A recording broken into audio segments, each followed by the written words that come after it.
Ready, David? Yeah. Perfect. Cool. All right. Excellent. Cool.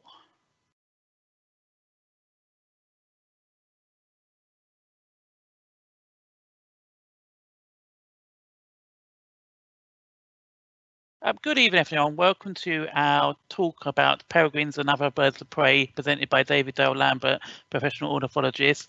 The talk will last about an hour or so, and feel free to put questions in our question facility on the Teams Live app. If you need closed captions, there's an option, and our thanks goes to the Friends of the Park for their continued sponsorship of our events. So, David, welcome, and thank you for hosting this talk, and over to you. Hi, good evening, everyone. I must apologise because I was brought into this late in the game, so it's not quite as billed, but I've been trying to get my lecture that I normally do adjusted to make it more relevant to urban raptors, really. So I'm going to go through a bit about raptors, and then I'll be talking about identification, and yeah, we'll do a nice Q&A session at the end. And I normally ask people just to talk to me straight, but obviously this isn't a normal kind of lecture, so you have to save it all up to the very end.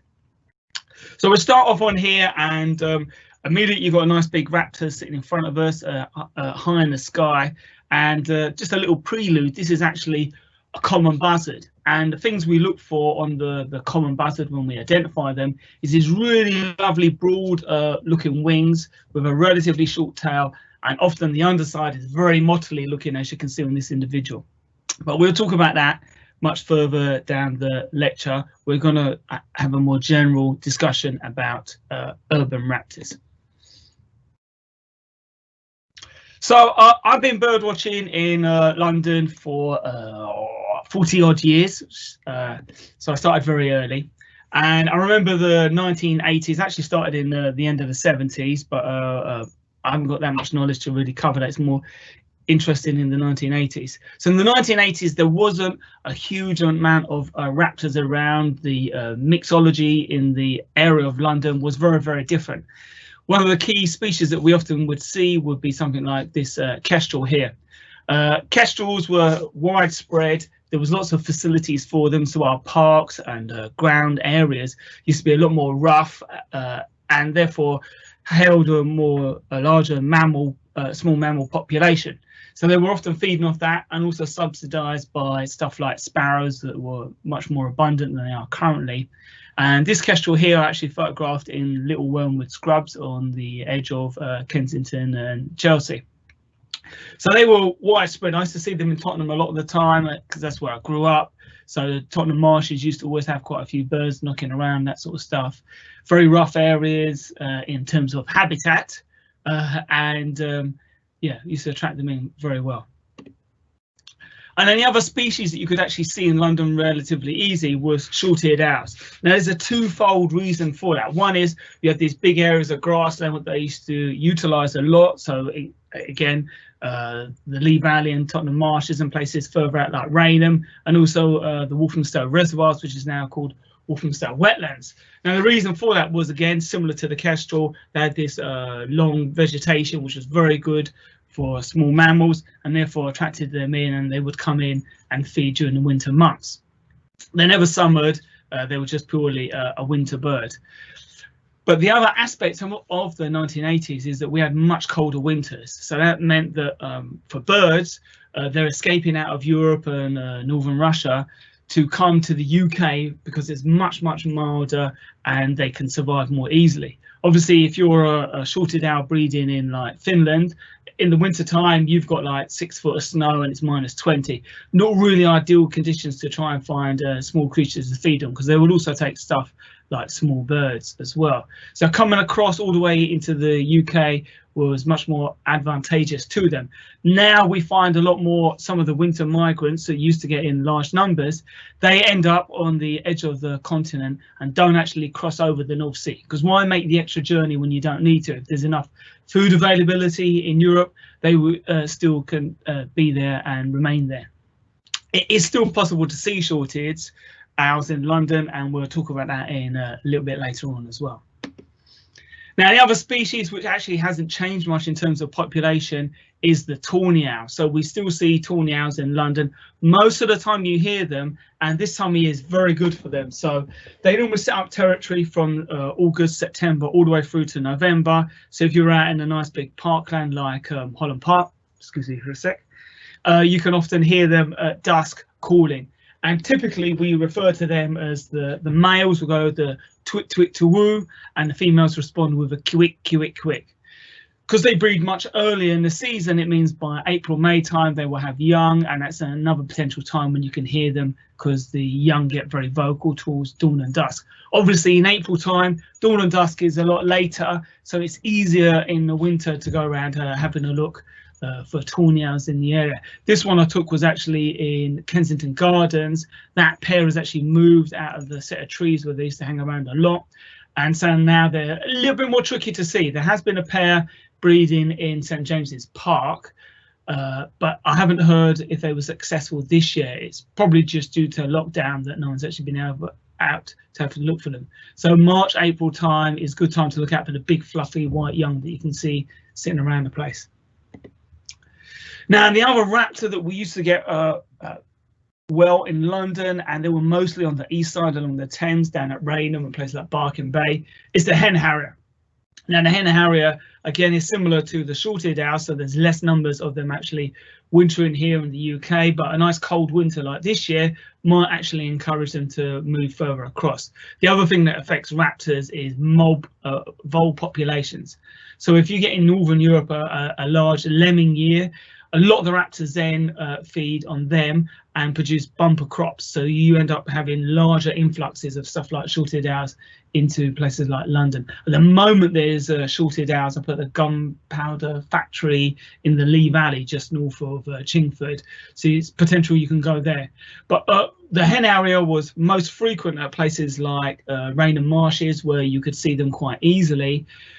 The issues that we've had down at Raynham Marshes is that there's a lot of persecution of hen harriers on the Highlands in Scotland and on mostly on all the grass moors, where unfortunately the illegal persecution of raptors happens in some places, and so the population has really dwindled, which is obviously going to have a knock-on effect when they move further south to places like Raynham to spend the winter. But occasionally you do see them in other locations. At Raynham you do get the odd bird turning up every now and then to spend the winter. So they're a beautiful bird to see. Unfortunately, we don't get them so much. It's one of the changes that we've had. The other species is this one, which is a long-eared owl. And you can identify the long-eared owl, not really just because of the long tufts on the ears, but the heavy streaking all the way down the front. In the 1980s, there were still good populations of them knocking around in London. Places like Tottenham Marshes used to get up to a dozen birds, and places like Dagenham Chase out in East London also had good numbers of them wintering. Again, you know, they're not really coming into the UK so much. There are some small pockets of them scattered around London, and because they're easily disturbed, they tend to be very kept under the hush hush at the moment. But they were easier back in the day. There's lots of towers of raptors not turning up in the London area so much anymore, which is a real shame. Partly global warming, partly loss of habitat as well, because we used to have lots of these like big thickets of scrub in places like along Tottenham Marshes and in other areas as well. But now these have dwindled, and of course people want lots of access into areas, which doesn't always go so well with like small mammals and birds that hunt across this habitat as well. Now the 1990s was a real big change as well with raptors, because there used to be a lot of persecution of raptors. People became a lot more educated, and in the 1960s there was a chemical introduced into farming called DDT, and what that meant is it actually got into the food chain and ended up with the raptors at the end, because obviously it goes all the way down and then up. And what happens with the DDT was it thinned the shells of the eggs, which meant lots of raptors couldn't produce their young, so their populations really crashed. But since that was eliminated, the numbers have actually increased on some species, and this is what we're going to have a quick talk about now. So stuff like sparrowhawks. I never saw my first sparrowhawk until I think about 1986. So there weren't many around, and then within like 2 years I was seeing him in Tottenham on a regular basis, which was fantastic. So they were able to adapt and move into the urban areas. And what they would start doing is, in the countryside, sparrowhawks often fly along hedgerows very low, flushing out birds to then go and grab them. So what they then started doing, I noticed in Tottenham especially, was that they'll fly through gardens, flushing out the birds and then quickly grab them. So they found a fairly good niche. And at the same time, kestrels are not feeding in the same sort of habitat or breeding in the same area. So they're supplementing on different foods. Other bird populations such as house sparrows dwindled, but it didn't really affect the sparrowhawk too much because they were countered, affected by stuff like goldfinches, which they feed on quite a lot, which have now boomed in very big numbers across the UK, which is great news. So sparrowhawks is one of the species you can actually see quite easily in London. It's a nice clear bright morning in January, and you often get them up displaying, doing like an up and down display in the sky and sometimes calling. But you'll see them in various areas. And once we get out of lockdown and there's COVID, I will obviously reside and start doing my hopefully do my walks back in Holland Park, and hopefully we can see some there. A couple of years ago, I found young calling at the back of Holland Park, so I do know they breed in there. Because of such a large amount of canopy, it's a little bit tricky trying to see birds flying around above, but you never know how you do. The other species that has also made a very good comeback is hobby. So the Eurasian hobby is one of the few summer migrants we actually get breeding in the London area of the raptors, and so they spend their winter in sub-Saharan Africa. They've all departed out of the UK now. They're normally very few are left by mid-September. Then they return late April and set up territory and start breeding. They're a late breeding species. Their ecology is quite interesting in London in that they like to nest in crow's nests. So carrion crows typically start building their nest in February, March time. They then have had their young and fledged by the end of June. The hobbies then wait for these crows to leave the area, and then they often take over old crow's nests, lay their eggs, and they don't actually hatch their young or fledge them until the end of August, beginning of September. That means once the young hit the sky, they've got a couple of weeks before the parents are going to start egging them to head back down to Africa. So it's quite a sudden out the nest and then off south. Now, hobbies typically are expected to hunt on stuff like house martins, swallows, swifts, and also lots of dragonflies. So we don't have a lot of the hirundines in London, so they've actually adapted to feeding on a lot of passerines, which are small perching birds. So they go for things like goldfinches, sparrows, starlings as well, supplementing their diet quite well. And I've also seen them hunting like sparrowhawks through London, going along through gardens, flushing out birds and then grabbing them. So stuff like blue tits will go down a treat for them as well. Now, obviously, there's a big balance here, because obviously if you get loads of raptors in the area, you can't have them suddenly plummeting the whole bird population. So any myths you get about the complete cobblers, basically you only have a set number of pairs per number of smaller birds, because they can't eat everything, otherwise you end up with a load of fat, hungry sparrowhawks and hobbies with nothing to eat. So there's a balance there. There's always a balance generally in nature. Normally it's us humans that cause the disruption to that. So hobbies breed in London. You can see them in some of the royal parks sometimes, and further out fields you get them as well. But I know of several pairs breeding in and around the area. Now, the other one that came up very well in the 90s was buzzards. So back in my day when I used to see buzzards, I used to have to travel all the way back down to places like the southwest, Cornwall, Devon to see them, or across into Wales or up into Scotland. But they've gradually, because of the lack of persecution, really spread, because they're mostly like a carrion feeder and they do eat odd scraps and bits and pieces. So they're now really established in and around the London area, mostly around the outskirts, but a few are creeping further and further into London. And on a nice sunny day, you can often see them flying over central London. It's a species that is really increasing in number. I get them all the way around the M25. Before it was mostly on the west side and the south, but now they're fully encompassed.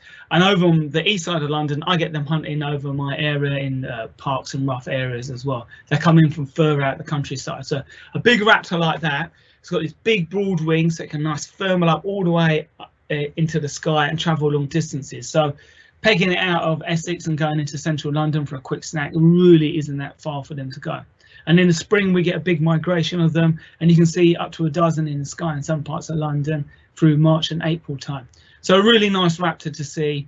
and I expect them to be breeding in places like Richmond Park in a few years, and really coming down like Epping Forest as well. They're breeding at the top end around the M25, and they're going to be edging down very soon as well. Maybe one day we'll have the odd central London pairs nesting in somewhere like Hyde Park. Would be ideal. Nice big oak trees for them to nest in, and good remote areas to feed in as well.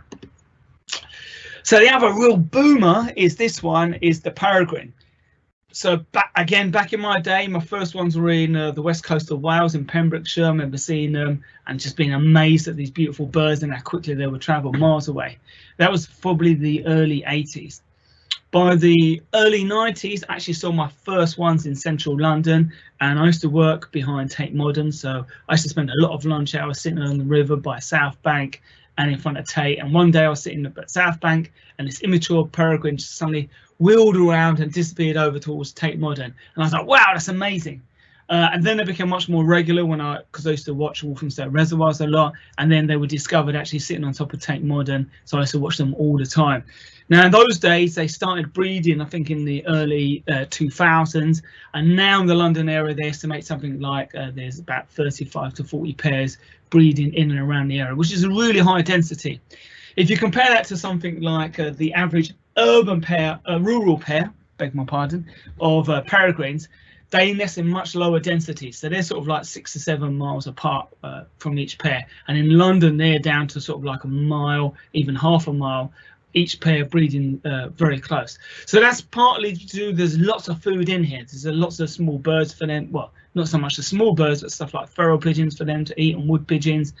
And also the big attraction to London is the benefit is at night, because of all the ambient light, we actually light up the sky, and the peregrines can see all the takeaway flying overhead. So migrant birds are flying overhead at night, and even some wintering species and summer birds move around at night as well. And the peregrines can see these, and obviously with their sharp eyes, they quickly whiz up and grab themselves a nice tasty meal of a gull or even a tern or something like that migrating overhead. Now I've seen them hunting along the Thames in central London, and I think there's a pair normally knocking around near Hyde Park, which you can see over there as well. Now one time I was along the Thames and I saw by Tate Modern a cormorant went zooming along, and one peregrine shot off after it, followed by a second one, and it looked a bit nervous, but unfortunately because of all the bridges I couldn't see the outcome, so I have no idea if they're successful. But I wouldn't be surprised if they start going for some bigger meals as well. This is a pair from North London, and I would always suggest, if you're trying to find peregrines in London, look for a nice big tall building with nice flat sides and scan that up and down to see if there's any birds sitting on there. I've discovered a few like that. I once went to Earl's Court and found one sitting on a tower block opposite there. And another time I was in a meeting in Basildon out in Essex. I got off the train and straight opposite me was this big tall building, and there was a lovely big fat peregrine sitting up there. So the next time I had my meeting, I took all my camera gear, and as I got off the platform in a suit, I quickly assembled my telescope and took some pictures of it through that, which was got a lot of strange looks, but it's worth it really. There's nothing better than a bit of odd urban bird watching, I always think. So the other thing that has actually done quite well is little owls. So they're not really like a massively migratory species, but they actually took a foothold in Hyde Park in the late 90s, early 2000s, and there's several pairs breeding in there in Kensington Gardens. Now, unfortunately, because you get a lot of photographers there, they tend to sit underneath the trees and wait for the birds to like pop out, take a picture, and now they tend to be kept quite hush-hush, but they are in Kensington Gardens and Hyde Park, and also in Regent's Park, I believe, as well. Now, there may be the odd pairs lurking around somewhere else. Holland Park isn't really ideal for them, but somewhere like Wormwood Scrubs or Little Wormwood Scrubs is better suited for them. So that's a place that they could be worth having a look around. They tend to call a lot at night, and they make it like a meow call, like meow, meow, like that, which is very distinctive, and obviously in the pitch darkness there's not a lot of things making a similar sound like that. So then roll on the 2000s, and we have got these beautiful birds now appearing in London, red kites. So they're really predominant on the west side of London, and I do still see them hunting on the east side as well occasionally, and I have seen them more and more frequently in central London as well. So I was in Green Park once, about 2 years ago, and one came low over the trees and it was actually scanning as it went, so I could tell it's actually in hunting mode. So they're breeding in Surrey, they're breeding in Hertfordshire, they're breeding in Essex as well. So they're all around us, and it's really just a question of time before they actually start venturing in and breeding in London, like they did way back when, before they got persecuted as well and disappeared. So they actually come from a reintroduction population scheme that they done in the 90s from birds out of Germany and Sweden. Now the populations boomed so much in the Cheltenhams that they've spread all over the sort of like middle of the UK and encompassing all around London. I mean, a trip on the west side of London along the M25, if you're ever allowed to drive again, often produces them. This one I took in Watford, up at Castlebury Park, where they are breeding in that area as well. But now apparently the population in Germany has dwindled so much so they're looking at reintroducing them back out of the UK back into Germany, which is a really nice conservation story. And we've nearly hit half an hour already. God, it's gone quick, hasn't it? So what's going to be the next changes? You know, it's very hard to predict these things. So here I've done a couple of odd ones. Ospreys. So although there's not really any suitable nesting areas for ospreys, they are on the surge in the UK, breeding more and more. And there's lots of reintroduction schemes. So I figure it maybe become a more common sighting, maybe along the Thames and fishing in some of the big parks as well. It's a bit of a long shot, but I like a good gamble. I don't actually bet. It's just a paraphrase, really. And the other one is goshawks. So these are a species that are actually doing very well in the UK, breeding more and more. They are heavily persecuted, but in some areas they're doing very well, like the New Forest. There are actual urban populations of them in Europe, in places like Berlin and I believe Hamburg as well. So there's no reason why they can't come in. They feed predominantly on squirrels and feed also on wood pigeons as well. So there's lots of food available for them. They're a big bird as well, and you know, there's no reason why they can't turn up. And then finally, another one as well. This is before I go to the really massive long shot. This is a barn owl. So barn owls breed on the edge of London, and a few years ago, a good friend of mine, Des McKenzie, had one flying through Hyde Park, which was quite bizarre. But if we keep up with all this kind of rewilding that we're doing and nice wild meadows, that would produce enough rough grassland for potentially barn owls to breed in a more urban environment. I know they breed out on the east side near me, and they also breed in the south as well. So there's no reason why we couldn't perhaps get a few more pairs knocking around and potentially even have enough to sustain them in places like Wormwood Scrubs or even Little Wormwood Scrubs as well. But we need protected areas of grassland which are free from disturbance from dog waters to allow mammal populations to boom a bit more, which would really help. Now my massive long shot is this one, which is a black-shouldered kite. It hasn't even been recorded in the UK as yet. But I want you to cast your mind back to the lovely collar doves, which hopefully you do see quite a lot in the UK. Back in the 1900s, they actually decided that for some reason they would head out of the Middle East and Eastern Europe and spread all the way across the Europe into the UK. So by the 1930s, they were breeding in France. In the 1950s, the first pairs actually bred in the UK. And now they're in the top 10 commonest birds, breeding birds in the UK.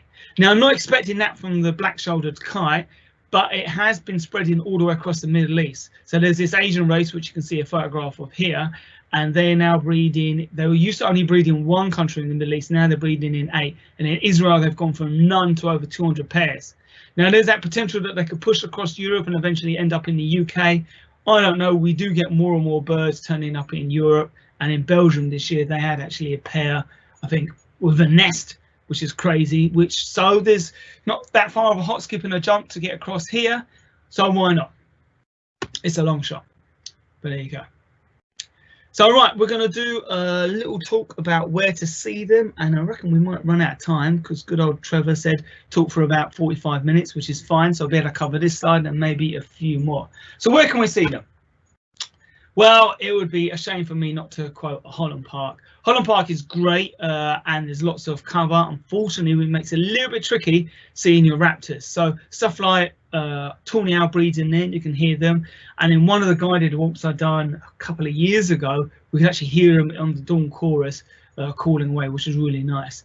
And sometimes we have managed to see sparrowhawk. Like I said the other year, I heard them breeding because the young were calling at the back after I'd done a dragonfly walk, which was a shame I didn't find them before the dragonfly walk, because it could have been a nice distraction because it rained all day. But never mind, these things happen.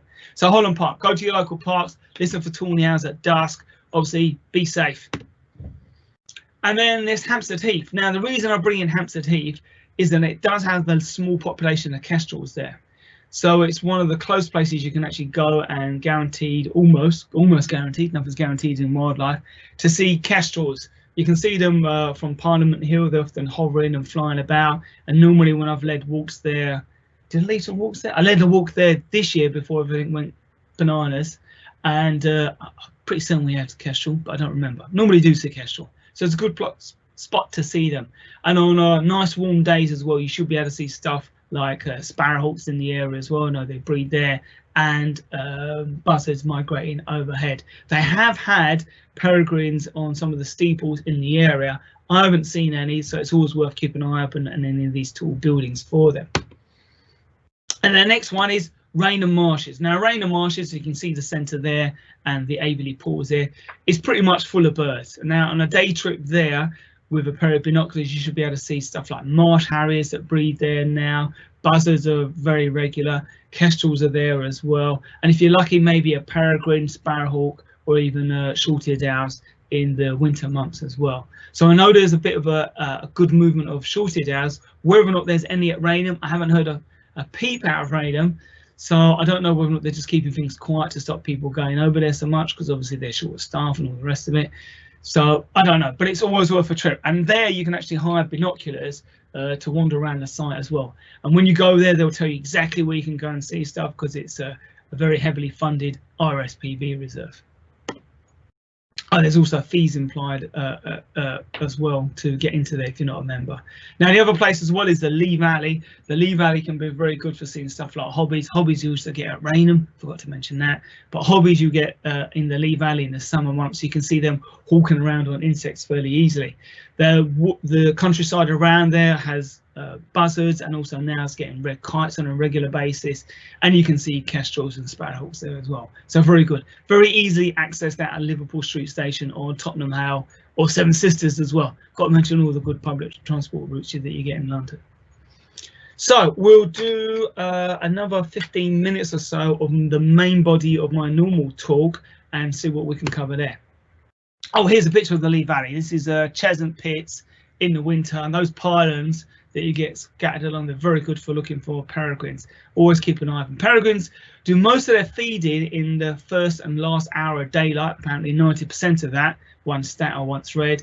So they tend to sit around a lot. So you want to look out for a nice big fat bird sitting on a pylon somewhere, and hopefully you can see the nice black and white mask that will make it a peregrine.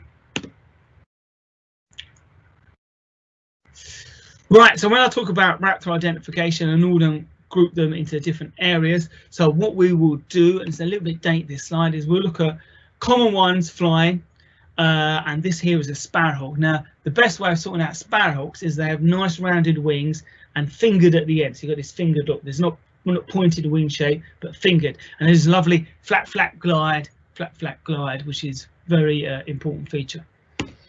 And then we've got stuff like kestrels as well, and we're going to do perched common birds of prey as well in the next 15 minutes when we get there. And a good feature for the kestrel is you've got these black wings that stick out the back of them. So that contrasts against the chestnut on the back. And then we'll do more localized and scarce stuff, which includes red kite, which we probably won't get to because we're going to run out of time, I'm pretty certain. And they're very distinctive with their red bodies and their nice forked tails. So when we look at raptors in the sky, we need to take into different factors. So one is lighting conditions. Now, amazingly, I've just come back from the Middle East looking at some raptors in the sky. And when you see a bird of prey against a bright blue sky, you can see loads of detail on the underside. As soon as it goes against a nice fluffy white cloud, they go very silhouetted. So you can see the left-hand bird is very dark and the right-hand one is very pale, but you can actually see some features as they bank around. Now, the other thing is mode of flight. So here we've got a nice kestrel hovering. Kestrel is the commonest bird of prey that we should see hovering, of the small ones. Buzzards do it as well, but not as eloquently. They look a bit like cack-handed when they're doing it. So mode of flight can give you a really good idea of what the bird is. And then, of course, we should also perhaps consider age and molt of the bird. So some birds, like juveniles, have very fresh feathers, where adults will be molting feathers like this bird. And you can see on this red kite is missing feathers on the halfway along the wing, gives it a very odd shape. I've seen buzzards with missing central tail feathers that give them a false tail, which is very unusual to see, but can be aware. Then the other thing as well is falconer birds. So sometimes you get people flying birds of prey around. This is a goshawk, and they also fly stuff like Harris hawks. Then the other problem you get from falconers is hybrid birds. This bird looks like a peregrine, but it's not a pure one. You can see that the crown is like not really jet black, the mask on it.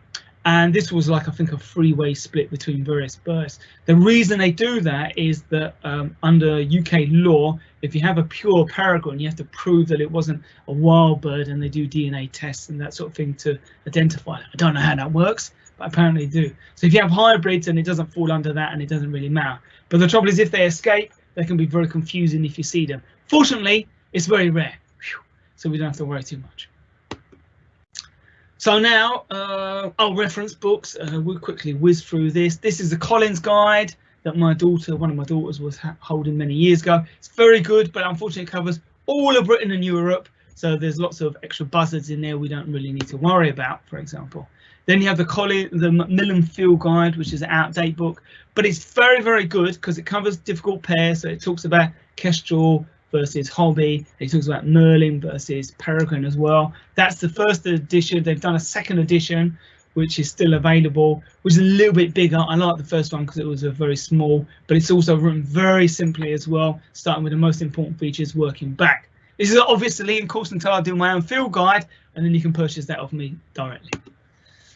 And then they done the Macmillan Guide to Birds of Europe and the Middle East. That was very good, and it covers some of the European raptors in a lot of detail, including honey buzzards. So normally when I'm talking about British raptors, I will talk about honey buzzards that you rarely see in the UK, but it covers that very well, so it's worth a mention. And then if you're a complete anorak with me, you'll buy Dick Forsman's Raptors of Europe and the Middle East, which is very good.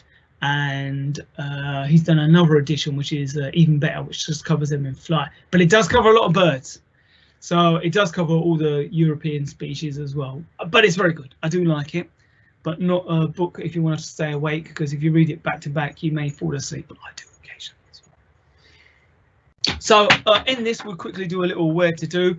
This is Raynham Marshes. Far right hand side is the RSPB reserve, which can wander around, and the left side is the old lagoons where often you can see short-eared owls, but they vary where you get them, and sometimes they hang around right the way through into the spring. Then if you fancy getting a bit further afield, there's also the Isle of Sheppey. That's very good. On the far right hand end you have Shellness, which is very good for raptors, and as you drive through there's a road going to the south which is called the Hearty Ferry Road, and that actually has a raptor watch point. None of these places are manned by any volunteers or anything like that, but you can see lots of raptors from there. From the raptor watch point along the Hearty Ferry Road, there's a marsh harrier roost, and one year I had 38 birds coming into roost, and they're all dangling in the sky coming down because they roost communally, and it looked almost like vultures, which was very nice. Buzzards are ubiquitous across the whole site, and marsh harriers always throughout the summer months, and you get peregrines there as well, plus kestrels and sparrowhawks and other bits and pieces. Very nice place to go. Can be very cold because it's very flat and exposed. Then hopefully we're going to the next slide, which isn't working, and I don't know what happened there. So I normally then talk about European bird watching and Spain being a big bottleneck as migrants come through Europe and head into Africa, and also Israel as well, because that's where migrants come out of Eastern Europe and Russia, head down into Africa, and you can see thousands of birds migrating in any single day. So we'll quickly do this. Normally I keep it simple, so we want to have a look at the mask. Does it have a stripe over the eye if it's a perched one, and what's going on the front? So we can eliminate that quite quickly. And then there's a more perched. This is a nice kestrel here. We know what's going on the breast. The wings here as well. Are they long? Are they different colours? Remember I said the contrast in the wings between the back. That's what makes it a kestrel very easily. And also what's going on the back, the saddle area, which is made up of mantle and scapular feathers. And then we'll quickly go on to the flight feathers. So we talk about fingers at the end of the wing. Also know what's going on with the tail on this red kite, because it's got a nice long tail and a big fork in it as well. And we'll talk about the hand section of the arm, which is the far bit, and the arm bit as well being the inner section. The head and these dark patches at the front of the wing we call carpal patches, which I have a feeling with only about 10 minutes left, we're not really going to get into and be able to cover all of that in detail. But maybe another time they'll book me for a complete Raptor identification. Hi, David. You're fine for time. Don't worry. Sorry, I didn't mean to put pressure on you. Yeah, you're fine. All right. How long? How much more do you want me to do? About another half hour? Yeah, about another 20 minutes is great. Yeah. 20 minutes. Perfect. Cool. All right, Sorry. You got me all night now, people. Yeah. Nice. I think. Right. So aging of Raptors. So they transform and go from. Oh my God, my Mac is about to run out of power, so I need to quickly plug that in. And they change rapidly from an adult into a young bird, and sometimes we can see all of that. I forgot to plug the power in. Amateur mistake. Hold on before it all dies. 1, 2, 3, 4, 5. Here we go. Plug in here. Power on, and we're saved. Phew. Right. So they start off in the juvenile plumage, and often it's a very fresh plumage. And when you see them flying, especially this time of year, the back of the wing is a nice straight line. This is because they're not adults and they haven't been molting lots of feathers. So as soon as they start molting feathers, you get like a jagged line along the back of the wing. Obviously, you need to see them close, which may not happen. So you know, it may not be possible to age them correctly. Now here you can see this bird becoming actually into a male. You can see it's got the blue head of the male and the back is less barred. It's starting to go spotty, but he's got the barring on the wing as well. So that makes it the second calendar year. And we talk about this because raptors often have continuous molt sequences, and sometimes they pause them and carry them on. So it's not often a very well-defined plumage that they go into. It's not that they go one color to the next to the next. So it's not just a straightforward appearance. And then you end up with an adult. You can see this one, beautiful blue head spotting across the back, and you can't see the tail, which would be much cleaner looking than it is in the other one, which is barred. So let's get on and see if we can get into more juicy bits and pieces. Now normally I get people to try and guess and work them out, but we can't quite do that now. So we've got two common species of raptor here. These are probably the top two, kestrel and the sparrowhawk. So the kestrel has quite a long tail and very thin pointed looking wings. The sparrowhawk has much broader wings, okay, and is heavily barred underneath and very fingered at the end. So hopefully you can see quite clearly that the bird on the right, which hopefully is your right and not mine and not your left, is the actual sparrowhawk. The barring on the underside, the fingered on the wings. Now the kestrel looks slightly more sleek and more elegant, and it has a much more pointed wing, although the end of the wings are slightly sprayed out. And you can also see that the tail looks slightly longer. That's because the wings are thinner as well. So here we go. Here's some pointers explaining all of this to you as well.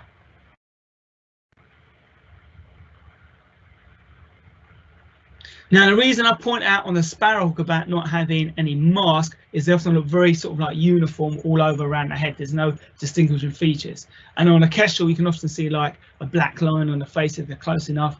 And also as well, I point out here, they have the nice streaking all the way down the underside as well, which is good to see. But you need good views and good light. Obviously, it's a cloudy, murky day. You're going on silhouette and perhaps flight pattern as well. So now we're going to look at the two masked ones, which are going to be the peregrine and the hobby. Now they're very different in shape and build, so I find them quite straightforward when I look at them because I don't look at too much to identify them. They've both got very pointed wings. They've got nice black and white face mask as well. But with a peregrine, it looks like an oversized pigeon. It looks like it's on steroids or something like that. So it's got a very barrel-shaped kind of body that's very broad, and the wings are thick as well. They're still pointed, but they're very thick-looking and heavy. When we compare that to the hobby, which has these really sleek sickle-shaped wings, almost swift-like, much more elegant, and the body is very narrow as well. Now, if you can get good views, the peregrine is barred all the way across the chest and quite light. So in strong light, they often look very, very pale. Whereas with the hobby, they have, males and females, have heavy streaking all the way down the front. Now that often means that it looks very dark on the underside, and you often get like a dark body look to them when it's a bit overcast, and then you get the black and white face. You don't get that strong appearance as well with the peregrine. Now with birds of prey, they're actually a size difference. Males are much smaller than the females, which isn't always obvious, but sometimes when they're side by side you can see them, especially if peregrines are perched up as well.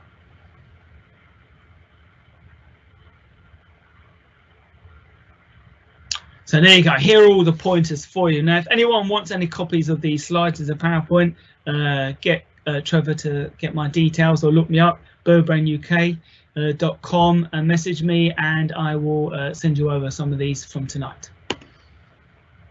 If I'm busy, it may take a while. So we're going to recap and look at all these birds of prey again. So you remember I said about the kestrel and the sparrow. Kestrel has these long pointed wings, and the other really good feature to look for is a black tail band at the end of the tail. So you can see that on the very top left hand bird, which is very distinct. Pointed wing look and the black tail band. Now on the bottom left you've got a bird that's showing loads of lovely barring and fingered at the ends of the wings, and this is your sparrowhawk. Very typical kind of like image of one drifting through the trees. Now top right we have another masked wonder, and same with the one down the bottom left, and these pictures are designed, although they're not the highest quality, to give a real good feel for what they look like. So the peregrine is very broad bodied, broad wings, which you get in that top picture. Sometimes I do mistake them for wood pigeons. I see them, I think, wow, that looks like a wood pigeon, and then I realise it's a peregrine because it's flying slightly odd. Now the hobby down the bottom right, you can see very long slender body. It's like comparing a cigar to a cigarette, obviously both of which are very bad for your health. But the cigar is the peregrine, very broad bodied, and down the bottom is the hobby, who's much more narrower and sleek looking. Remember, they're hunting stuff like dragonflies, so they need to be very, very agile, where stuff like peregrines are going to be knocking pigeons and ducks out of the sky willy-nilly. So you need a bit more welly for that as well.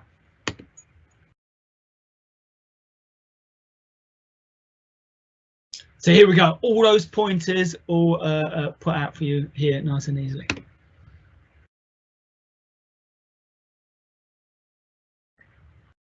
So now we're kind of looking at them from above, and these are the two masked ones again, the peregrine and the hobby, because they're the confusion ones.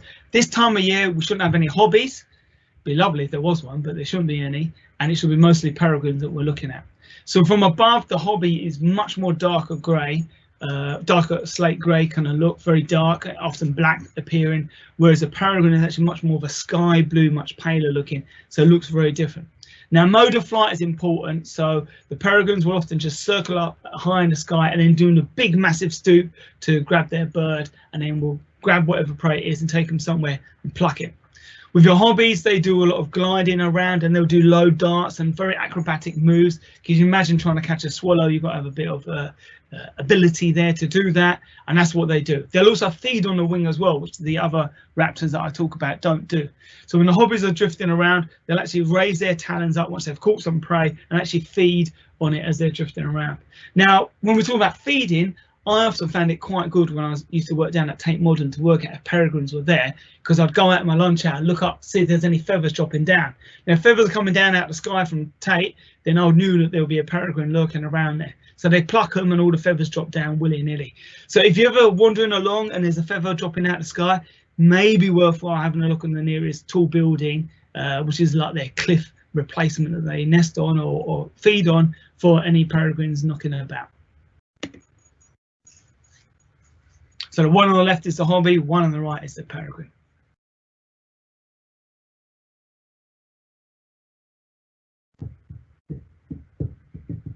Right, so we'll go to another slide now. That'll give us about another 10 minutes of chatting or so.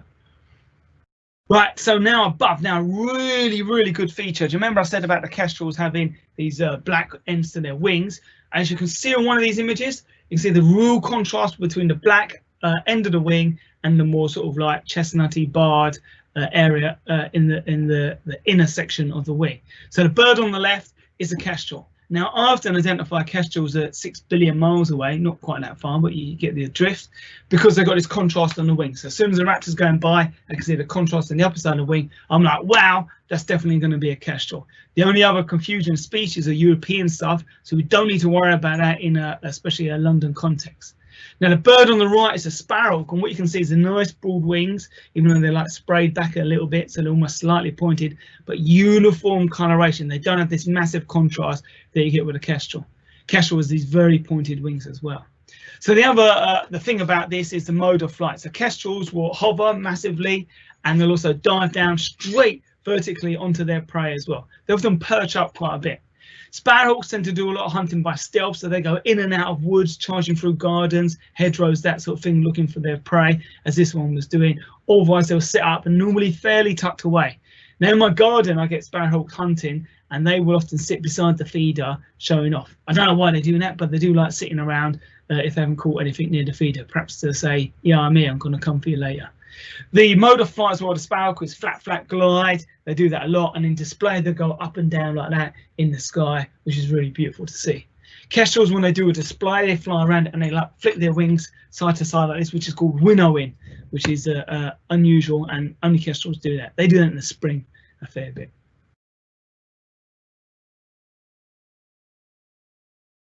Here you go. Yeah, very important. So on the small birds of prey in the UK, kestrel is the only one that hovers that you need to worry about. And the big ones, stuff like buzzards, will hover, but they're very laboured. They're not very elegant with it.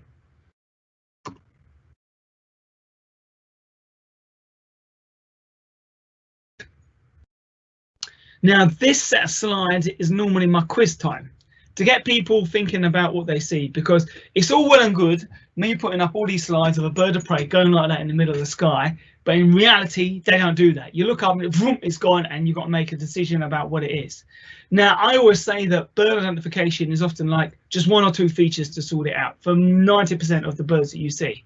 So like if I told you you've got a small little bird in the garden that's brown and got a red breast, well, already red, you'll say it's a robin, because it's very obvious that that's what that is. Now it's the same with other birds identification. It's just higher up the go, the more complicated it can become, and there's more information to understand. So do you remember I said about the black tail bands? Well, two of these birds actually have black tail bands. The top right hand one, it's got black tail bands, so that's a kestrel. Pointed wings is a bit of an odd angle as well, and you can see the streaking. Now the left hand one at the top is very confusing, because the wings are almost rounded, but it still has a black tail band. Now this was an actual young one molting feathers, so it was quite early out of the nest, hadn't grown its feathers, so it looks really odd as it flies around. But it is definitely just a kestrel. You can actually see it's kind of like barred, streaked in the front rather than barred, and it's got like a bit of facial marking as well. But the black tail band really gives the game away. Also notice how the tail looks quite long in this angle as well. Now the next two are much more tricky as well. They are in fact both kestrels, and I put them in because they're quite confusing. Now the right hand one looks a little bit like a hobby. It's got a bit of a black and white face, and the wings look quite pointed. But the thing is, they're not really sickle shaped. They're not like the shape of a swift, really thin and agile. And with this bird, I remember taking the picture. I was thinking, oh, that looks quite hobby-like as it was in the camera. But as it banks around, you can see it look like a typical kestrel. And that's the other thing. With all these birds, they move slightly more, and then you get the full picture, the full ID. The other thing to bear in mind is that it's okay not to be able to identify the birds. So there are times when I see raptors, and especially when I was out in the Middle East, they were just too far away to work out specifically what they were. And that's absolutely fine, because you can't always see the bird with a good enough set of features to identify. Now, if you ever came with me and I was on some watery area and there's gulls flying around, especially the large ones, if one goes by and it's too far and I don't see enough on it, I have to kiss goodbye to that, because you can't see all the features and you can't work it out, and there's no harm in that. I've met raptor experts. I did meet Dick Forsman once when I was in Israel one time, and a kestrel flew over us, and it was a very pale looking one, and it had very buff down the belly, so it should have been like a lesser kestrel. So I said to my guide, who was Killian Milani, who illustrated the Collins guide, so a very knowledgeable guy, is that a lesser kestrel? And he was like, well, we should ask Dick Forsman, because he's there and he's Europe's expert. And he said, well, I don't know. And I was like, what? I was really upset because I couldn't tick my lesser kestrel. But I realised that later on, after a few days of sulking, that if they can't sort them out, then we don't have to be able to sort them out. And it's okay not to be able to identify everything. So the bottom left-hand bird is very odd because it looks quite stocky, but it is actually a kestrel. It took me a while to identify that. I took these pictures. I was on a school run and it just shot overhead. But you can actually see that the tail feathers are molting and the ends of wing are actually slightly broken. And it was actually a bird that had lost the ends of some of the primaries, so the wing looks slightly more rounded, giving it a very different shape to it. So it's really just a slide, not to get you upset with me for trying to trick you, but just to get you thinking that you may not see the bird that well, and you may easily come to the wrong conclusion. I've many times misidentified a bird, seen it a bit better, and then recorrected myself, which I've done the other week as well, in front of a load of scientists on a boat, screaming out the wrong bird. But there you go. That's what happens. So we'll do a few more slides and then we'll have a break. Well, not have a break, we'll have the questions. I'm used to my old talks where I talk for like 2 hours or so. So here we have common raptors perched. Now we've got the kestrel and the sparrowhawk. Now what you can really see on the left-hand bird is again that contrast on the wing of the black wings contrasting against the back, and that's your kestrel. Always a really strong contrast. Now the bird on the right is a sparrowhawk, is a nice male with the blue on the back and the real nice orangey barring. Barring, remember, not streaking, which the kestrel has. And it's actually sitting on top of a song thrush. This bird landed on the road right in front of me, and I quickly grabbed a compact camera I had beside me, took a quick record shots before it flew off again. So the sparrowhawks will go for quite large birds, and that's only a male, which is small. The females are much bigger, and they will easily tackle collar doves, wood pigeons as well. So they do go for the larger prey.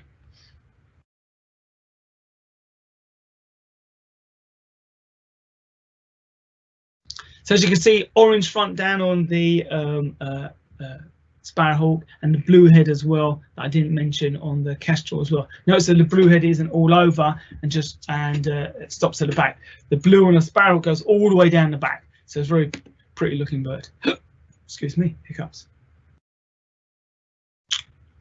And here we have females. So do you remember I said about the kestrel again, contrasting on the wing? Here's a beautiful one I took in South London, which just landed beside me. You can see those really contrasting black wings against the sort of like chestnutty back with the barring as well. Now, if you compare it to the bird on the right, which is a sparrowhawk, with the barring going across, not streaking down the front, and also uniform grey brown across the back. That was taken in Victoria Park, where 3 years on the trot we found nest sites, so able to show people very well the breeding birds, which was lovely. Be nice to find a nest site in somewhere like Holland Park, somewhere that's fairly easy to see as well, because sometimes they're right at the tops of the tree, which is a real pain. Right, so we do a few more bits here, so we're whizzing through, which is nice. I'm used to lots of more communication. So here we have those masked birds again, and we got the peregrine versus the hobby. Now remember I said how bulky the peregrine is, which is clearly the bird on the right. Also notice how pale the back is and the barring down the front. It's almost very pale looking, isn't it? Now the hobby on the left, you can see the heavy streaking, much darker back, and here you can even see the red trousers quite well. They're very hard to see very well, hence I've got a really dreadful old photograph of one which I need to improve at some point soon.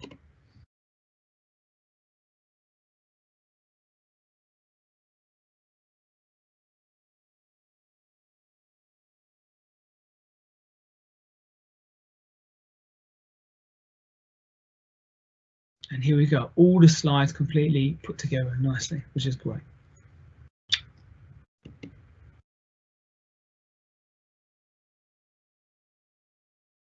Right, so now we're going to have a look at the large raptors that we get in and around London. Now, this slide is another one which I would normally say, can you guess what's on here? And some of you are hopefully shouting that, buzzard. So these are actually all buzzards. Now, in the old days, because we saw so few of them, we didn't really see much variation.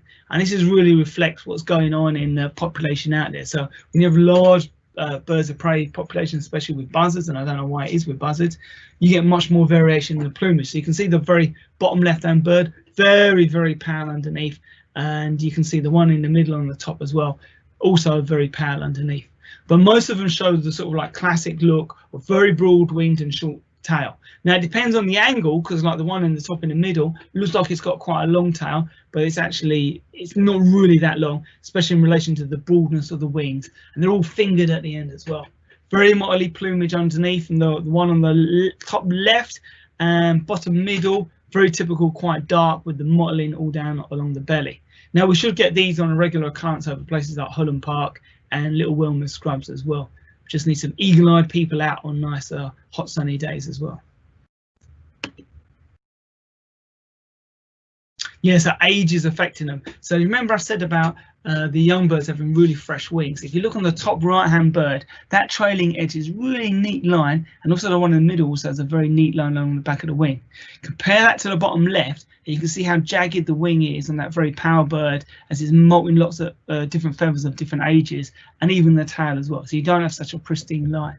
The bottom right one again, slight jaggedness to the tail. I think I took that in the spring, so it's probably a young one from the previous year, starting to molt its feathers as well. So there's loads of information I'm giving you here, so you should all be have a nice rest after this. Now here we have two very different looking raptors. Now what we have is one that's very broad winged and very short tailed, which is the bird on the right, which is our buzzard. So it's very fingered, very mottly underneath. Now the one on the left is really dark looking. And also notice how it's got quite a long, narrow looking tail, and the wings are slightly thinner looking as well, but long. So you get much more of like a cross look as they fly through a T look as they fly through the sky. And these are marsh harriers. Now the trouble with marsh harriers is you come male and females have different plumages, and we don't always get them very close, but raining they breed, so you can see them quite easily there, but they do fly over the rest of London as well, especially in the spring time as well. So worth keeping an eye open for them. But it's the narrowness of the long narrow tail and narrow wings as well, which give it the very distinctive silhouette. Normally when you see them at breeding sites, they're feeding very low across the ground, hunting as they quarter like that, with their wings in a narrow V as well. So yeah, right, we'll do I think another couple of slides, bring us up to nearly half past, and then we'll take it from there. So again, we've got buzzard versus a marsh harrier. The buzzard is the one on the right, which is very pale, broad wings and a very short tail. You can see how short the tail is. This was an exceptionally pale bird, and I wasn't quite sure what it was when I saw it. The one on the left is a male marsh harrier, and you can see from that it's got this long tail, very narrow, long, broad wings. Okay, and also how that they've got contrast on the upper side. So you've got the black at the end, grey in the middle, and then chestnut at the base. So real strong contrast across that wing, which makes them very distinct. But you can see it quartering along with the wings up in a slight V. This was over a rebed on Swanscombe Marshes, which is right on the east side and the south of the river as well.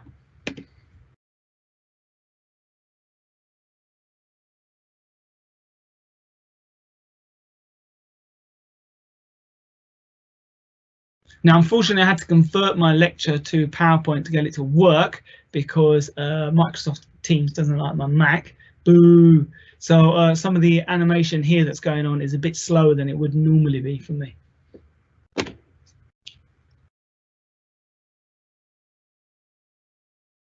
You can see that's quite slow. So if you compare to a slightly younger looking bird, which has a narrow wing set, it still has that very mottily kind of look underneath and isn't that kind of uniform color you get. So on the marsh harrier mouse, they've got this all black belly, and the older they get, the heavier it looks. Sometimes it's just quite heavy streaking, sometimes it's a solid lump like this bird has almost. But the buzzards don't really show that. And as well, buzzards aren't quartering low, they're normally quite high up in the sky. The tail is quite thick as well. Notice how thick the tail looks on that buzzard.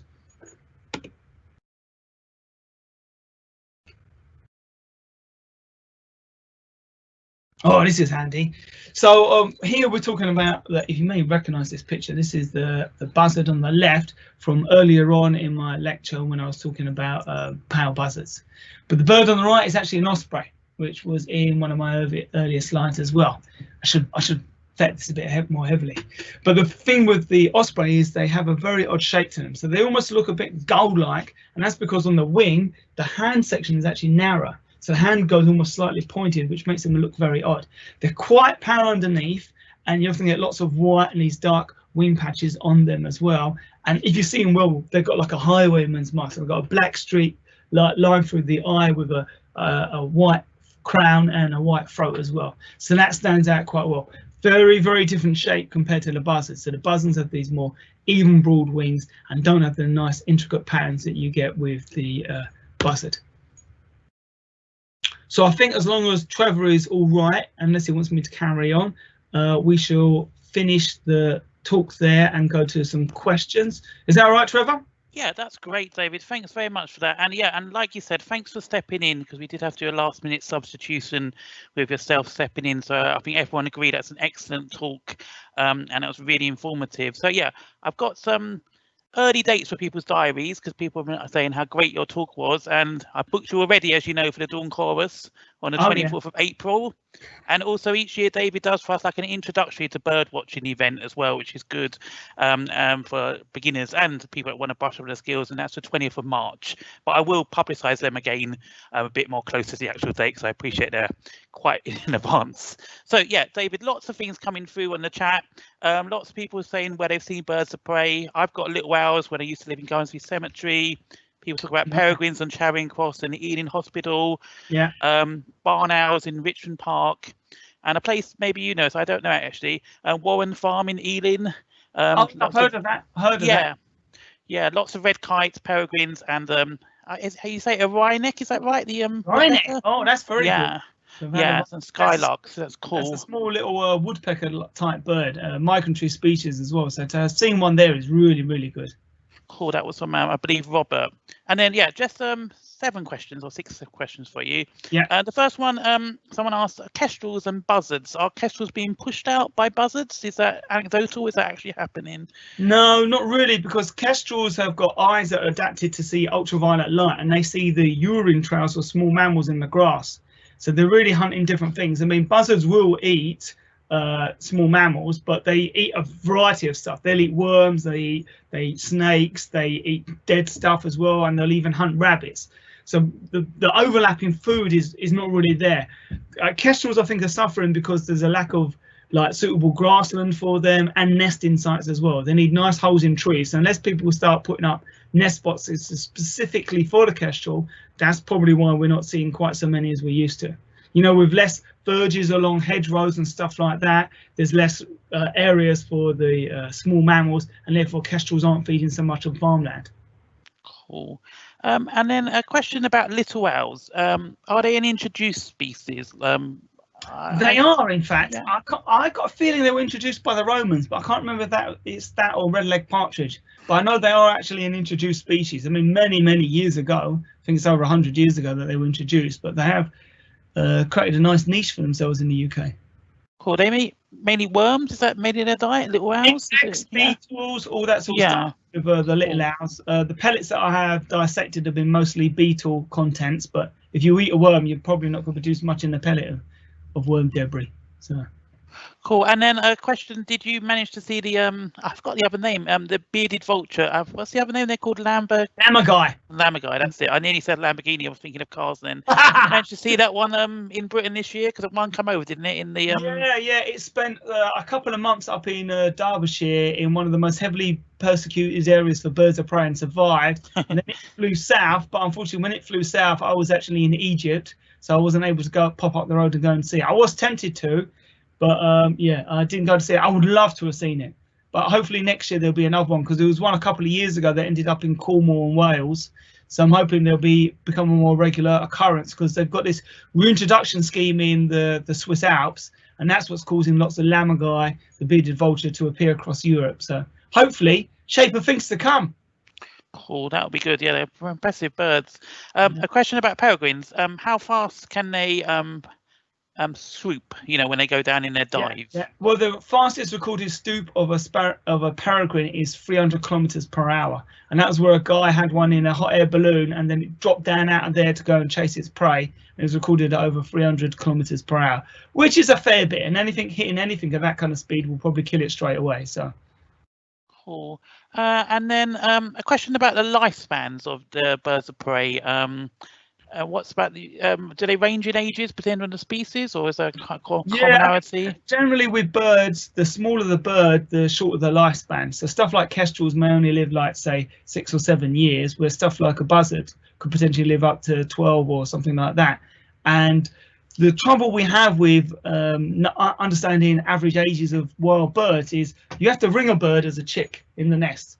And then that's got to survive all the way to its natural death and die in front of someone who actually picks it up, takes the ring and sends the details off. So then you get an average age of the bird. Now, obviously, that doesn't really happen too often. and so therefore probably our average age is probably well under the actual natural lifespan of some of these birds. Cool, thanks, David. And a question relating back to the owls.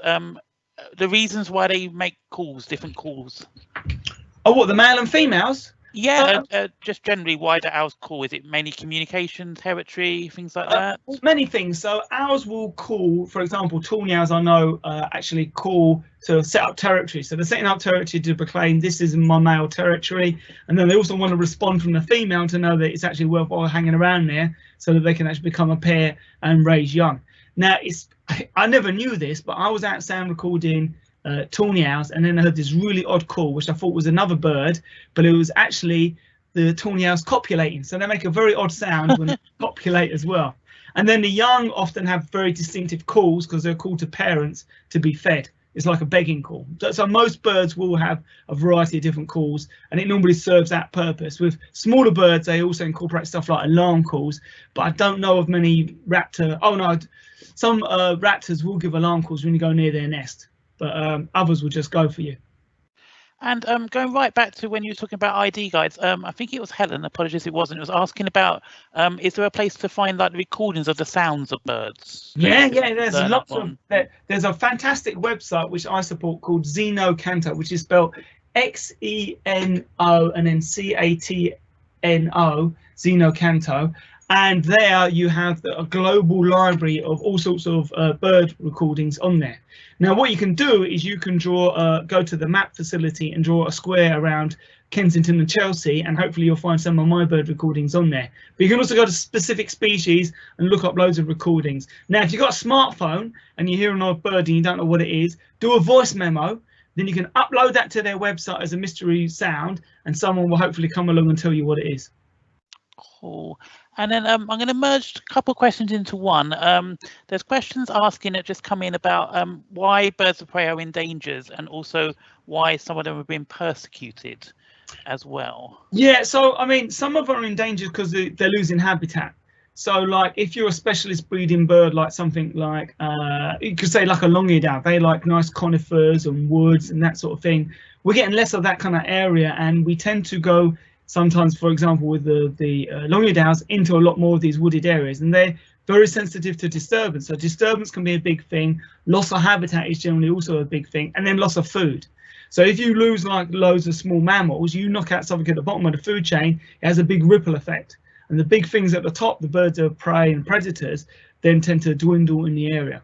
But they're persecuted sometimes by farmers, which is rare. It's mostly by people with doing game. So that's like having pheasants, partridges, grouse that they're breeding to be shot. And what they try to do is make the habitat as best suited for just that species, which means knocking out anything that will potentially attack it or kill it. And that's why they got persecuted. But also in the old days, we used to think that stuff like white-tailed eagles killed sheep, which they rarely do. They mostly just eat fish and other bits and pieces. So we also weren't very well educated. Nowadays, like for example, you can go to Wales, and people used to kill the red kites there. But now you've got farmers who actually have hides set up and come out with loads of food, and several hundred red kites will come down to feed, and people can watch them from a nice safe distance. So educating people really does help.